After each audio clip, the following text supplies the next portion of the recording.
All right, strap in everyone, because today we are going deep on Missouri Attorney General Andrew Bailey. Oh, yeah, this one's a doozy. You guys wanted to know more about him, and, well, let me tell you, we found some pretty interesting stuff. This guy has done a lot. We're breaking down his interview on The Sean Ryan Show. It's this YouTube channel. And even we were surprised by some of what we found. For sure. Bailey's story is wild.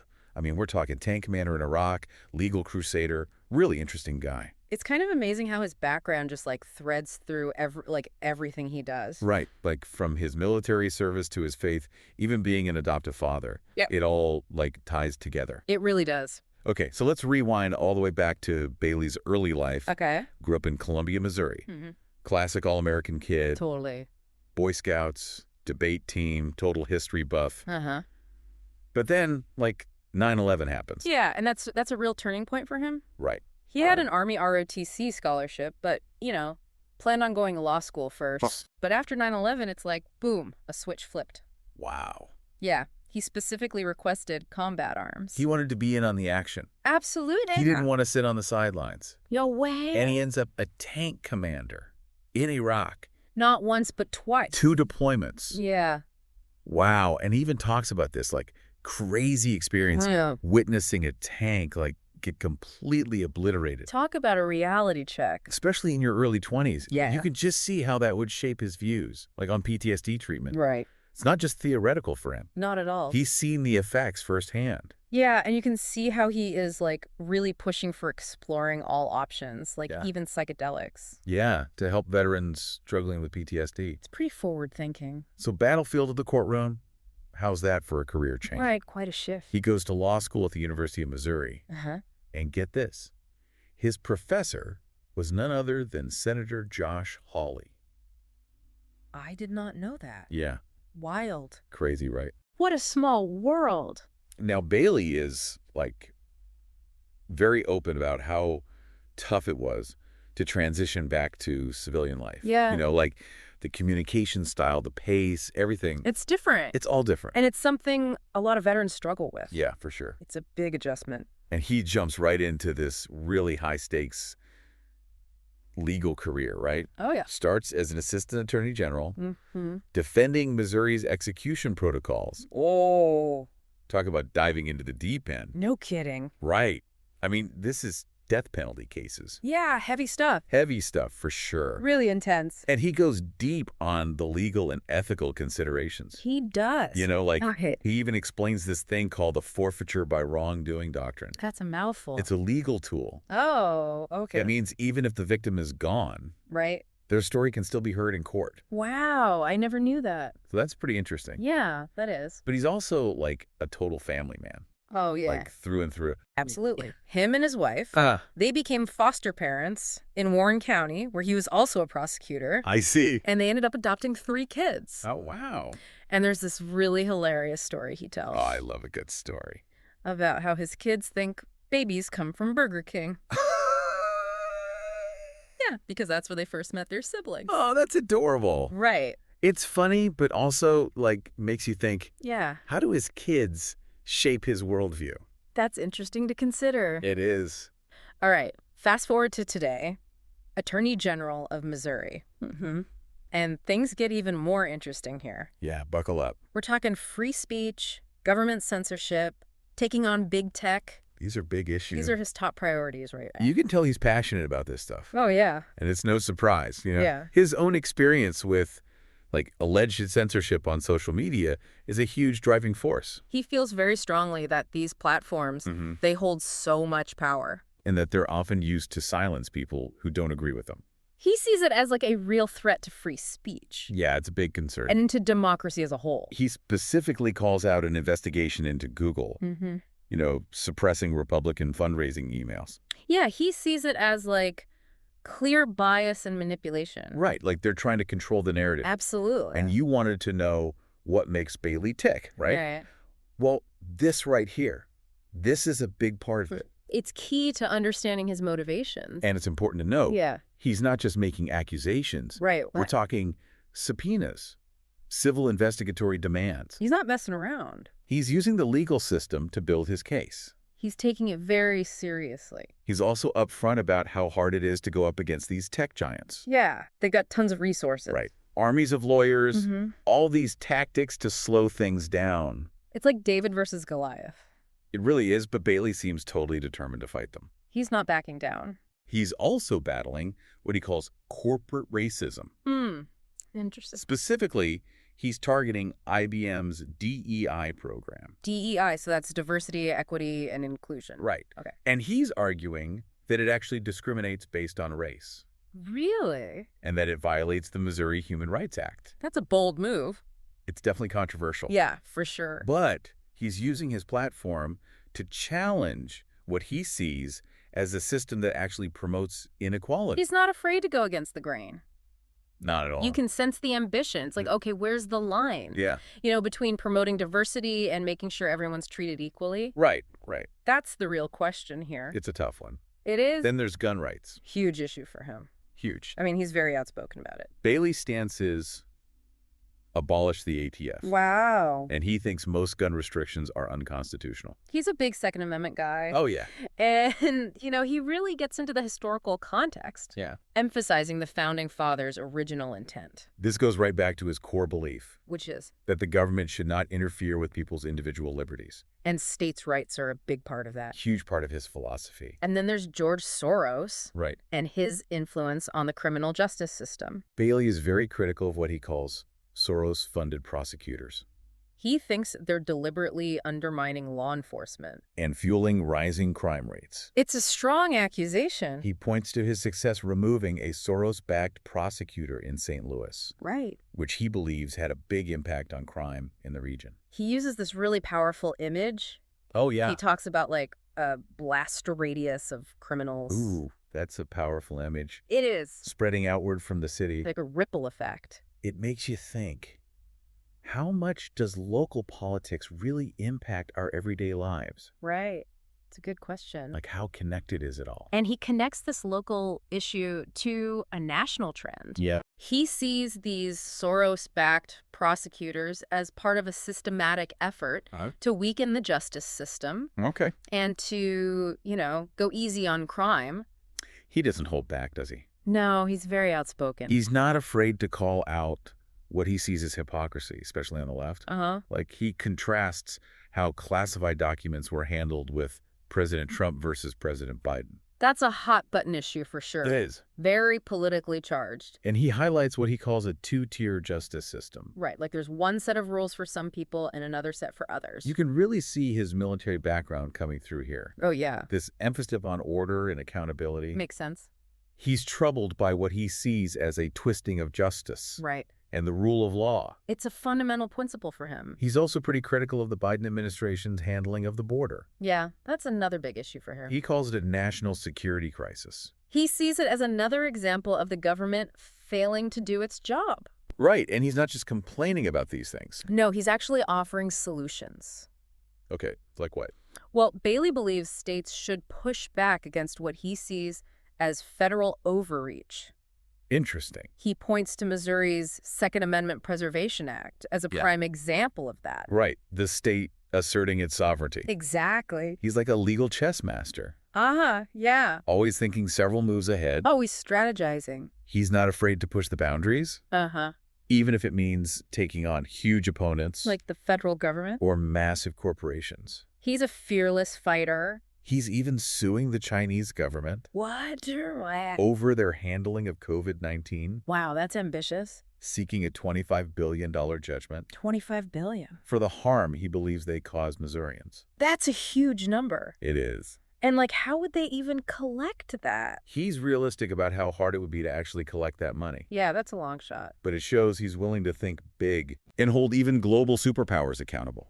He's not intimidated. Not at all. And it's not all about these big, splashy legal battles. All right. He's also focused on improving the Attorney General's office itself. Yeah, how so? He's got this mentorship program to train and retain talent. That's smart. Yeah, he's building a team of dedicated professionals. It shows he's not just about winning battles, but about creating lasting change. Right.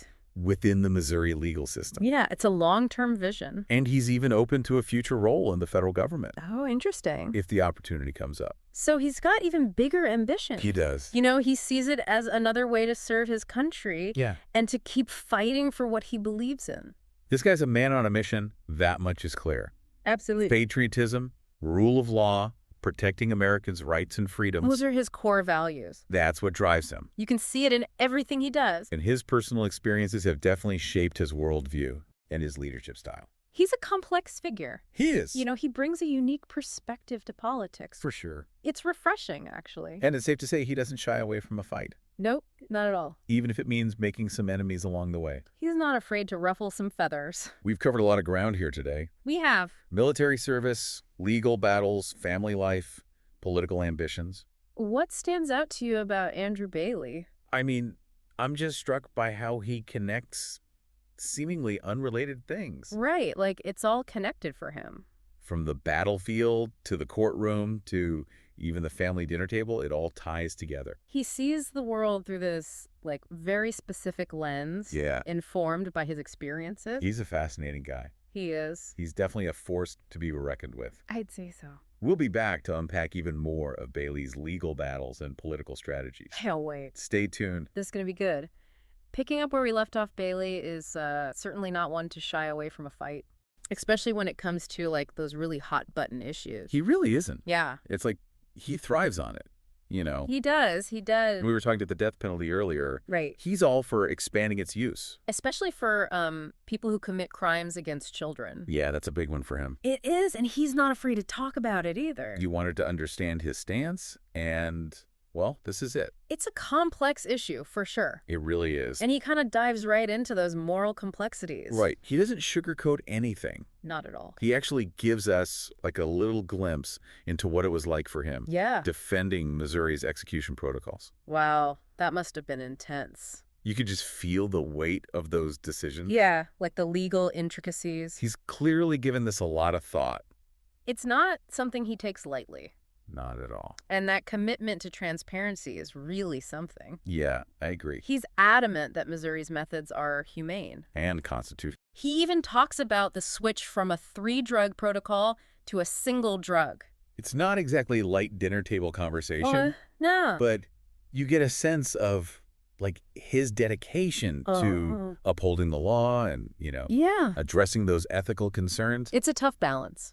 It is. But he seems committed to doing both. And that transparency, it kind of extends to his views on a whole range of controversial topics. Oh, yeah. He's got opinions on everything. Like government overreach. Right. Huge issue for him. He is a major advocate for states' rights. He really believes the federal government has way too much power. He sees it as like a direct threat to individual liberty. Bailey's argument is that states should be the ones making the decisions. Not Washington. Yeah, exactly. And this belief is why he's such a strong supporter of things like Missouri's Second Amendment Preservation Act. Right. To him, it's about pushing back Against federal gun control. He's totally adamant that that law is constitutional. Right. It's about affirming Missouri's right to handle firearms. Within its own borders. And he's ready to go to court to defend it. Oh, yeah. He's totally confident Missouri's going to win.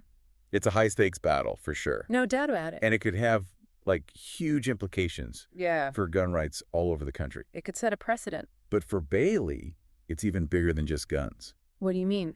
This is part of a bigger pushback Against what he sees as, like, a radical left-wing agenda. Interesting. Something that's, like, eroding traditional values. Okay. And attacking American institutions. So he sees this as like a cultural battle. He does. And a really important one. He's especially worried about the influence of what he calls cultural Marxism. Okay, now that's a loaded term. He thinks it's, like, impacting everything. Like what? Education, the media, even the justice system. He believes this ideology is being used to, like, indoctrinate kids. Yeah, and, like, censor people. And weaken law enforcement. It's a pretty stark warning. Yeah, you can feel the anxiety, right? Oh, yeah, like, where's America headed? Bailey definitely doesn't hold back when it comes to his opponents. No, he does not. He sees them as a real threat to, like, the American way of life. So it's not just a political disagreement. It's deeper than that. It's almost like an existential threat. It's about values. It's about principles. And he believes that, patriotic Americans, Yeah. they have a duty to stand up and fight back. So this is a call to action. It is, He's rallying the troops. but it's not just about fighting against something, Right. He's also fighting for something. Which is. A strong national defense, Okay. limited government, individual responsibility, and a return to those traditional values we were talking about. So it's like a vision of America that feels a little bit like old-fashioned, like it's from a different time. Maybe, but it's one that he believes is under attack from both inside and outside the country. So he sees threats everywhere. Yeah, he does. It's a pretty, pessimistic view of the world. It is. But it's also, like, kind of inspiring. In a way. Like, he's not giving up. Yeah, he's still fighting. He still believes in America. That's a powerful message. Yeah, I can see that. Especially for people who feel disillusioned with the way things are going politically. Yeah, like they've lost faith in the system. Bailey's saying, like, hey, don't give up hope. There's still something worth fighting for. Exactly. Andrew Bailey, he's definitely a force to be reckoned with. Oh, absolutely. In this, this battle for the soul of America. He's a sharp lawyer. He is. A savvy politician. And just, like, so passionate about the things he believes in. You can't fake that kind of passion. Agree with him or not. Yeah. He's making waves. He is. And having a big impact. No doubt about it. On the national conversation. It's going to be interesting to see where his career goes from here. Yeah. What impact he has on Missouri. And the whole country. Yeah. He's one to watch. Bailey's story just reminds us that even in a country as divided as ours, as polarized as we are, there are still people willing to stand up for what they believe in. And to fight for the future they want. And it doesn't matter what side of the aisle you're on. No, not at all. It's important to at least try to understand, like, the perspectives and the motivations. Of people like Bailey who are shaping the political landscape. Exactly. This deep dive, it's given us a lot to think about. It has. His journey. Yeah. From tank commander to attorney general. It really shows how unwavering he is. In his commitment to service. And his belief that, like, action is power. He's a complicated guy. He is. That's for sure. He doesn't fit neatly into any one box. His story gives us, like, a glimpse into the heart of, America's political and cultural divides. Yeah. Those fault lines. They run deep. He's a man of conviction, that's for sure. Absolutely. Driven by this, like, deep sense of patriotism and a desire to really make a difference. It's admirable, even if you don't agree with everything he says. His story's not over yet. Right. It'll be interesting to see what happens next. Yeah, how it all plays out. For Missouri. And for the nation as a whole. It's all connected. We'll be back to explore even more facets of Bailey's story. Oh, there's more. And the potential long-term impacts of his actions. Can't wait. As we wrap up our deep dive into Andrew Bailey's world, it's really striking how he blends these, like, seemingly different parts of his life. Right. Military man, legal expert, dad. It's like he's constantly drawing these parallels between the battlefield and the courtroom and even, like, his family dinner table. Totally. And you wanted to understand him, and honestly, I think this is a big part of it. Right, this ability to connect the dots. It's like it's all connected for him. Yeah, and it's not just that he's, like, a politician or a lawyer. Right. He's a man with, like, really deep convictions. Oh, yeah. And everything he does, it's seen through this lens, shaped by his experiences. And his beliefs. And his beliefs, exactly. And those beliefs are, like, front and center no matter what he's doing. Yeah, you can tell. He's not afraid to go up against powerful institutions, challenge conventional wisdom. Right. Or just, like, speak his mind even if it, like, really ruffles some feathers. He's a total disruptor, He is. Like a change maker. He's a voice for those people who feel like nobody's listening. And that's what makes him so interesting. He's not afraid to, like, shake things up and fight for what he believes in. Even if it means going against the flow. Exactly. And his story's a good reminder. Of what? That one person can make a difference. Oh, yeah. Even when, the system feels stacked against you. Yeah, yeah. There are people out there willing to fight for what's right. I like that. It's inspiring, honestly. So as we close out this deep dive, I want to leave you with this. Okay, I'm listening. What will you do with what you've learned? Ooh, that's a good one. How will you use your voice to make a difference? It's a call to action. It is. Andrew Bailey's story is just, like, one chapter in this ongoing story Right, this American democracy. It's a story of struggles and victories. And the power of people. To fight for a more just world. And the story's still being written. That's the exciting part. So what role will you play in shaping the next chapter? That's something for everyone to think about. This deep dive was all about giving you the tools to understand Andrew Bailey. That's right. But ultimately, it's about what you do with that understanding. Love it. Great way to wrap things up. Thanks for joining us on this deep dive, and we'll catch you next time. See ya. Oscar.